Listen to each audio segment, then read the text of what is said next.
नमस्कार. मी विश्वास उडगी. आता आपण आर्थिक विषयावरतीच बोलणार आहोत. आणि तो आर्थिक विषय उद्या या केंद्र सरकारचं बजेट आहे. निर्मला सीतारामन यांचं सलग 9वं बजेट आहे. आणि एक लक्षात घ्या, बजेटपूर्वी या पार्लमेंटचं सेशन 28 जानेवारीला सुरू झालं. आणि त्यानंतर कालच्या दिवसात आर्थिक सर्वेक्षण म्हणजे इकॉनॉमिक सर्वे अर्थमंत्र्यांनी सादर केला. इकॉनॉमिक सर्वे हे एक प्रकारचा अर्थव्यवस्थेचा आरसा असतो असं म्हणतात.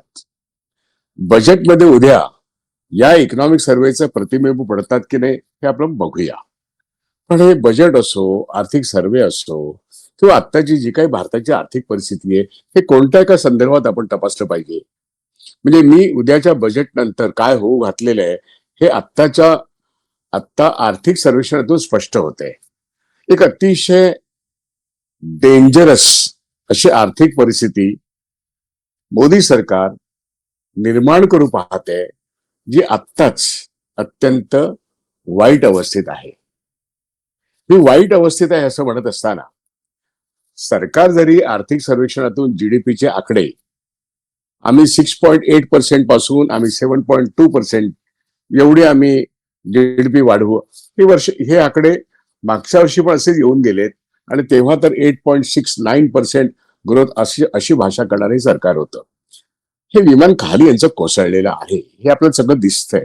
पण तरी पण कधी जागतिक बँकेचा अहवाल द्यायचा, कधी IMFचा अहवाल द्यायचा, कधी कुठल्या तरी रेटिंग एजन्सीचा अहवाल द्यायचा आणि सांगायचं आम्ही आमची जीडीपीची मुद्दा काय आहे की जीडीपीची वाढ आणि या देशातल्या 142 कोटी जनतेमध्ये त्यांचं पर कॅपिटा उत्पन्न किती आहे हे जर ताडून बघितलं तर भारत हा एकूण जगातल्या 100 देशांच्या पुढे आहे.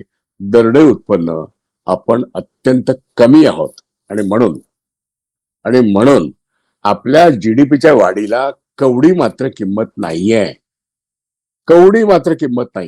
आणि आता तर परिस्थिती अशी आहे, मी या बजेटच्या पूर्वी एक दिवस आर्थिक सर्वेक्षणावरती बोलण्यासाठी तुमच्यासमोर आलो.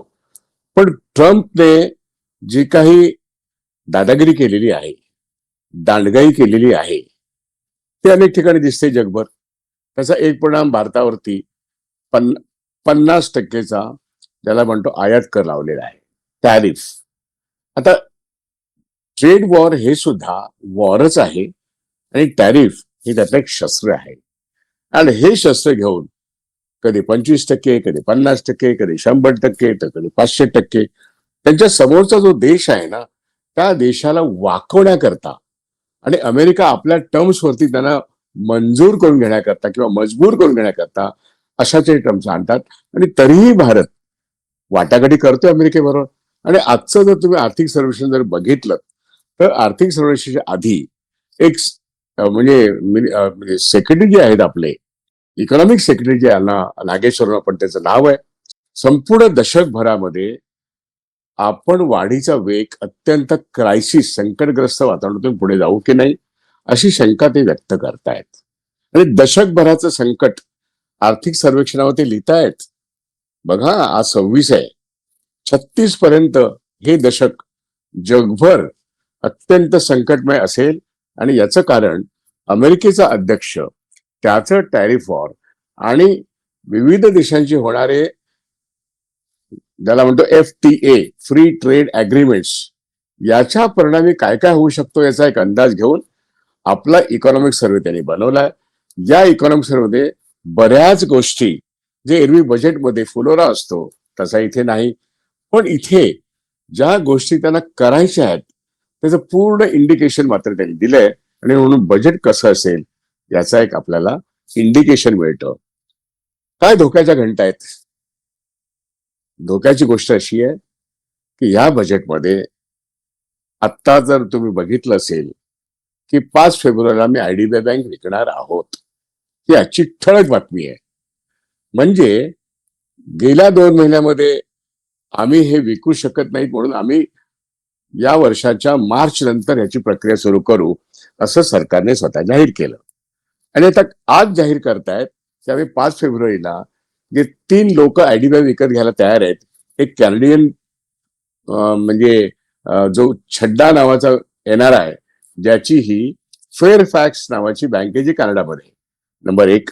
नंबर दोन, आपले जे उदय कोटक आहे, ज्यांना पद्मभूषण देण्यात आलंय, कोटक महिंद्राचे चेअरमन, यांना त्यांचा दुसरा नंबर दाखवलाय. तिसरा नंबर आणि खरा म्हणजे तोच महत्वाचा नंबर आहे, आणि तो म्हणजे Emirates national bank of Dubai, NBD, Emirates NBD, हे तीन लोक आयडीबीआय बँक विकत घेण्याच्या तयारीत आहेत. हे भारत सरकार स्वतःच सांगतं. रिझर्व्ह बँक ऑफ इंडियाची परवानगी आहे, सेबीची परवानगी आहे, केंद्र सरकारची परवानगी आहे, उद्या बजेट आहे, आणि यातले सगळे प्रश्न अव्वल दर्जाचे आहेत की आयडीबीआयच्या बाबतीमध्ये भारत सरकारने 2004 मध्ये पार्लमेंटच्या फोरमवरती माननीय जसवंत सिंग म्हणजे एनडीए गव्हर्नमेंटचे फायनान्स मिनिस्टरने एक आश्वासन दिलं की गव्हर्नमेंट ऑफ इंडियाचे आयडीबीआय बँक ही कंपनीज ऍक्ट मध्ये परिवर्तन केल्यानंतर त्यांनी असं पार्लमेंटमध्ये अश्युरन्स दिलं, लेखी स्वरूपाचं आहे, की आम्ही कोणत्याही पॉइंट ऑफ टाइमला कधीही 51% मालकी आमची खाली जाऊ देणार नाही. हे आता पार्लमेंटरी अश्युरन्स म्हणजे एक प्रकारचा कायदा झाला. पार्लमेंटला विचारल्याशिवाय सरकारला 51%च्या खाली जाता येणार नाही, असं जर आहे तर हे 2004चं लेखी आश्वासन पार्लमेंटचं आता संसद उद्या आहे आणि बजेट अधिवेशन असताना या संसदेला तेव्हापासून आतापर्यंत कधीही न विचारता सातत्याने कॅबिनेटमध्ये निर्णय घेऊन आता हे निर्णय त्यांनी धाऱ्यावर बसवले. पार्लमेंटला सुद्धा होय लटकवून ठेवलंय. आणि नीती आयोगाचा पेपर, दीपम ही IAS ऑफिसर्सची इम्प्लिमेंटिंग बॉडी, आणि ते आयडीबीआय बँक विक्रीला काढतायत. विकत घेणारे कोण हे मी तुम्हाला सांगितलं.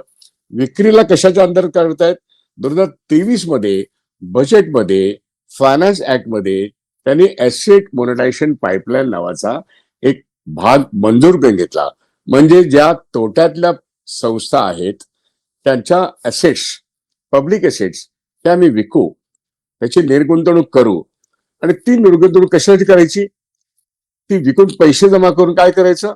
तर बजेटमधली तूट भरून काढण्याकरता हे करू. म्हणजे बजेटमधल्या तुटीसाठी सरकार आपली संपत्ती विकते.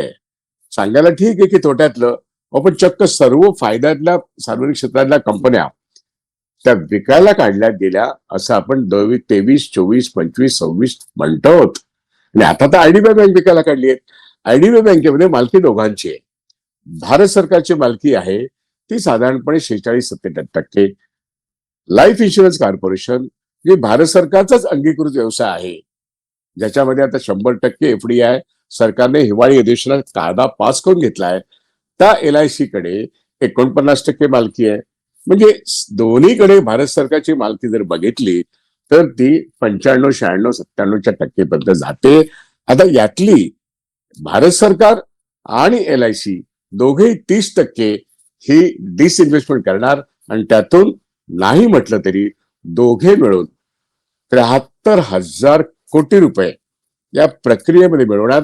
आणि हे भारत सरकारचं मागच्या बजेट नंतर आत्ताच्या बजेटपर्यंत जे तुटीचा अर्थसंकल्प आहे, जी तूट आहे ती 10 लाख कोटी क्रॉस करून पुढे गेलेली आहे.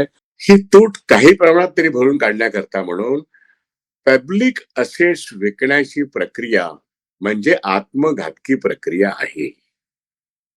नेहरूंच्या नावाने, गांधींच्या नावाने, मनमोहन सिंगांच्या नावाने सतत शिव्या देत मोदी सरकार, नेहरू सरकारने, इंदिरा गांधी सरकारने निर्माण केलेलं सार्वजनिक क्षेत्र, बँकिंग क्षेत्र, LICचं क्षेत्र आता विकायला काढतायत. आणि जे उदारीकरण जे सुरू झाले 91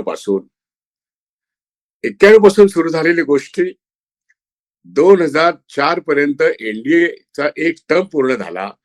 त्या एनडीएच्या एका टर्म मध्ये पब्लिक सेक्टर विकण्याची प्रक्रिया, कामगारांचे अधिकार मारून टाकण्याची प्रक्रिया, संविधानाला मारण्याची प्रक्रिया ही तेव्हा सुरू झालेली आहे. त्याचा एक एंड पॉइंट आता मोदी सरकार पूर्ण करते. त्या उदारीकरणाच्या प्रक्रियेचा एंड पॉइंट म्हणजे बँका 100% खाजगीकरण करणं.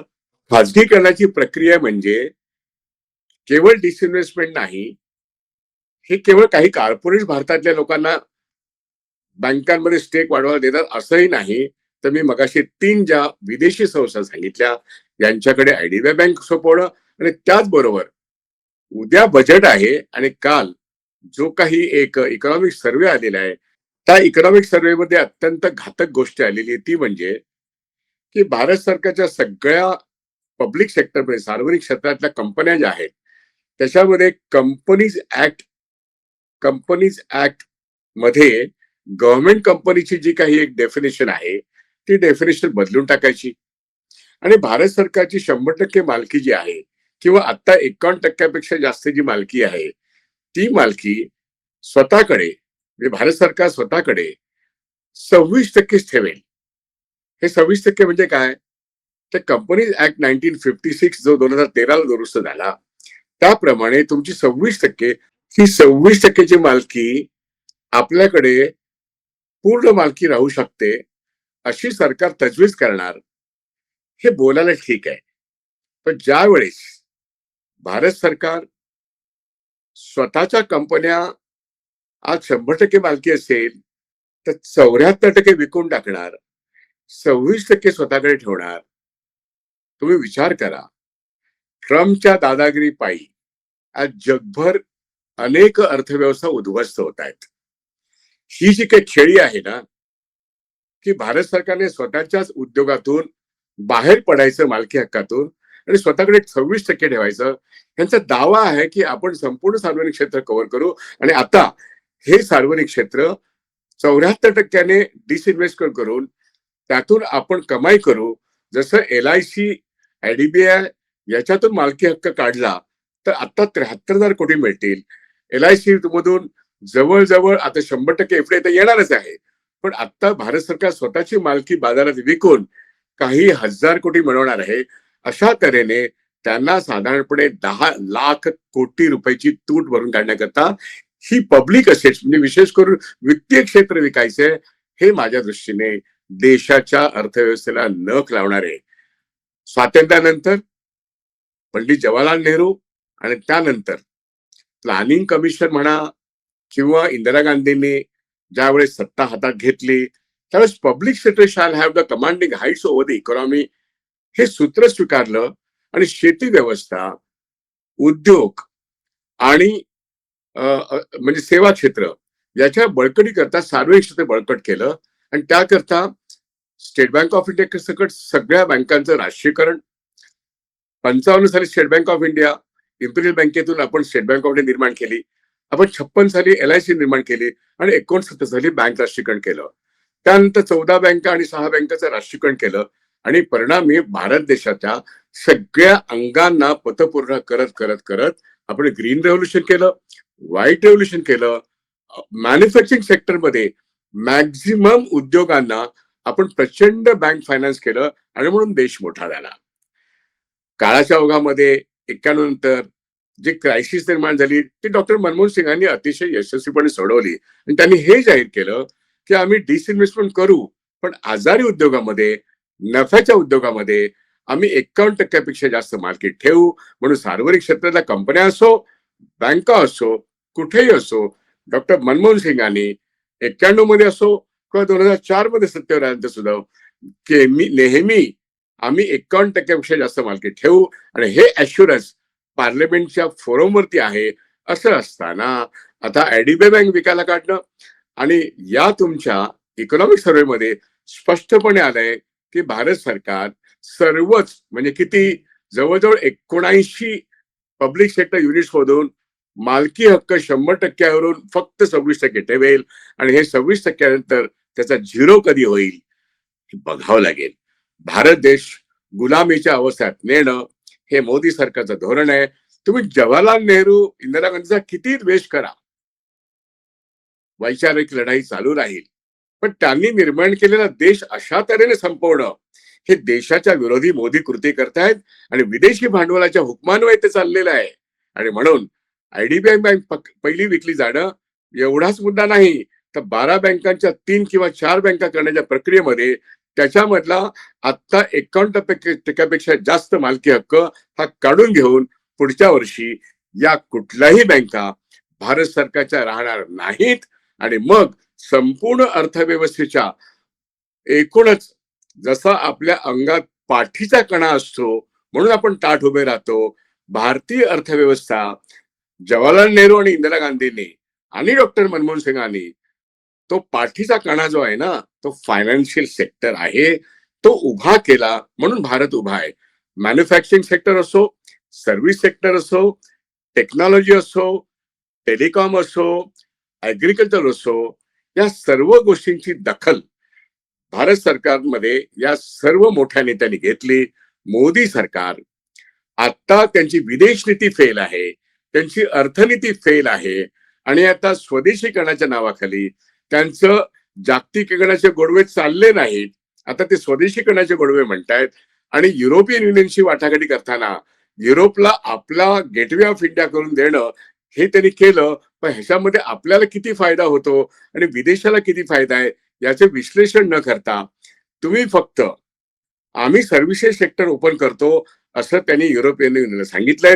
म्हणून भारतीय इन्शुरन्स कंपन्यांमध्ये मोठ्या प्रमाणात युरोपियन कंपन्या 100% भांडवल आणतील आणि त्या ठिकाणी आपली LIC, आपली GIC, आपल्या बँका, अमेरिकन भांडवल तर येईलच, जगभरचं कुठलंही भांडवल येईलच, पण युरोपियन भांडवलाला या करारामुळे युरोपियन युनियनच्या करारामुळे तो करार पुढच्या वर्षी अंमलात येईल हे जर नक्की आहे. पण तरी सुद्धा आत्ताच भारत सरकार असं सांगतं की ही संपूर्ण गोष्ट दशकभराचं संकट आहे असं मान्य करून आता त्या संकटाला ते वेगाने पुढे नेण्याचा प्रयत्न करतात.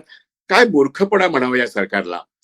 त्यामुळे कालचा इकॉनॉमिक सर्व्हे वाचून पुढे ते काय करणार आहेत, केवढा मोठा अनर्थ जो ट्रम्पने आरंभलाय त्याच्या पुढचा मोठा अनर्थ मोदी करणार आहेत याची चुणूक कालच्या इकॉनॉमिक सर्व्हेतून मिळते.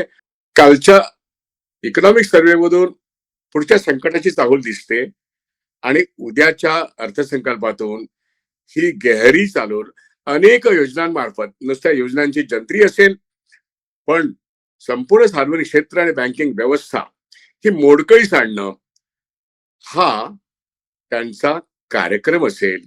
आणि म्हणून इकॉनॉमिक सर्व्हे आपल्याला आरसा दाखवतो आणि उद्याचं बजेट येणाऱ्या संकटाची चाहूल नव्हे, येणारं संकट कसं आहे याची जंत्री आपल्यासमोर मांडेल.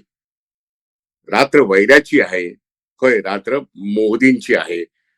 तमाम जनतेला या संविधानाच्या मागे घट्ट उभं राहून आपल्या देशाच्या संपत्तीचं संरक्षण करायला उभं राहायला पाहिजे. कारण संपत्तीचे निर्माते भारतातली नागरिक आणि जनता आहे हे आपण या इकॉनॉमिक सर्व्हेवरून ओळखलं पाहिजे. IDBI बँक विकली जाणं 5 तारखेला हे देशाच्या दृष्टीने एक मोठं दुर्दैव आहे आणि म्हणून सर्वांनी विरोध करून होय मी स्वतः मुंबईच्या उच्च न्यायालयामध्ये या प्रक्रियेला विरोध करण्याकरता एक रिट पिटिशन दाखल केलेलं आहे हे पण मी या ठिकाणी सांगतो. माझ्या बरोबर ऑल इंडिया बँक ऑफिसर्स असोसिएशनचे S नागराजन हे सुद्धा आहेत. मुंबईचं उच्च न्यायालय नेमका काय निर्णय घेते बघूया. पण उद्याचं बजेट त्यांच्यासाठी रस्ता खुला करून देत आहे का हेही बघायला लागेल. धन्यवाद. इथेच थांबतो. विचार करा, मत व्यक्त करा. व्हिडिओ आवडला असेल तर तो लाईक करा आणि शेअर करा. 3 वेज मीडियाला आपण सबस्क्राईब करावं ही माझी नम्र विनंती.